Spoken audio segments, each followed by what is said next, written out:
Hello there, and welcome to How to Be James Bond. And this is our first episode, so I think it's probably a good time for me to give you a little bit of background about how we came up with the idea for a show about how to be James Bond and why we're doing the show and what it's going to basically cover and whatnot.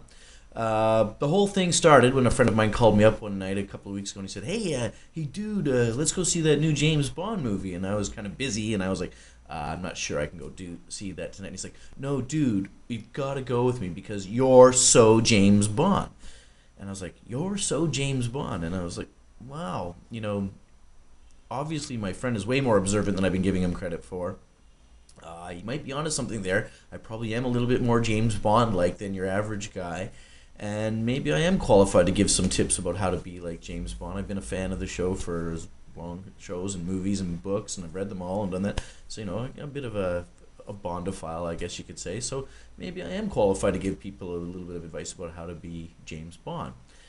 What I plan on doing for the different episodes of the show is going into the different elements of what it takes to be James Bond, or more James Bond-like.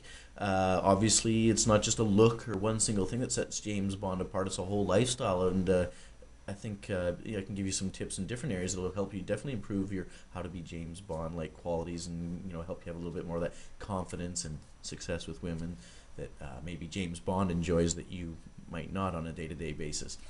Um, you know, uh, One of the other things we'll be showing on the show, obviously on a regular basis, is Bond girls.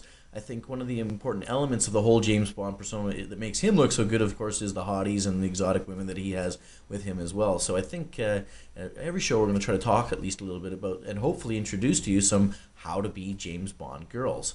For those of you who are interested in being a part of that, there's more information on the website here. You can find out how to participate with that as well.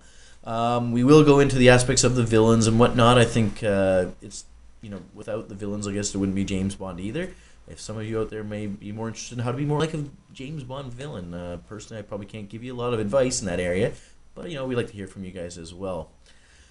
Uh, these episodes will be fairly short. I can't stand amateur video any longer than you can, so today I think we'll just quickly go over one of the basic, essential elements of being how to be James Bond, and that is the uniform. I know he's worn a lot of different outfits in various movies. He wore that baby blue golf shirt when he was trying to sleaze on Ursula Andress on the beach there in Doctor No. But if you go running around in your baby blue golf shirt, no one's going to think that you're being James Bond-like or you're very cool at all. In fact, they might question your sexuality, if anything. But, of course, when we're talking about how to be like James Bond in terms of style and fashion, we're talking about the James Bond uniform. The black suit or tuxedo. Now, I can't afford a tuxedo, and I don't have a lifestyle that involves wearing a tuxedo very often, so I have a nice black suit here that I've got with a nice white dress shirt. In the newer Bond movies, he doesn't wear the bow tie so much because he looks more rugged and he's got a little chest fuzz there to show off to the ladies. Makes him look a little bit tougher than a mannequin or a guy sitting on top of a wedding cake.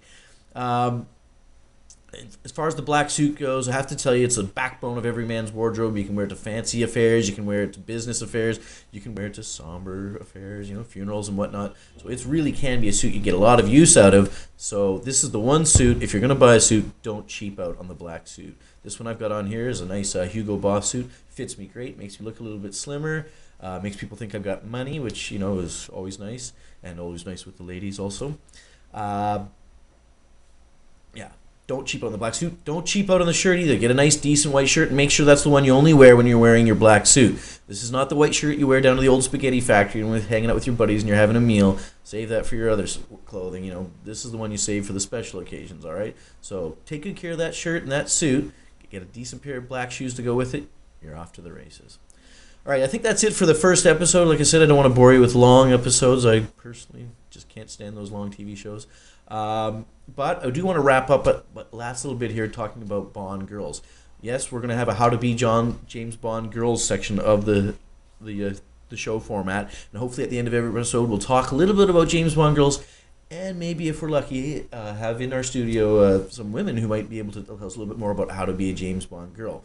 And today, as our first episode, I thought it might be nice to introduce our first How to Be a James Bond girl, Yumi. Now, Yumi, if you could just join us here for a moment, please.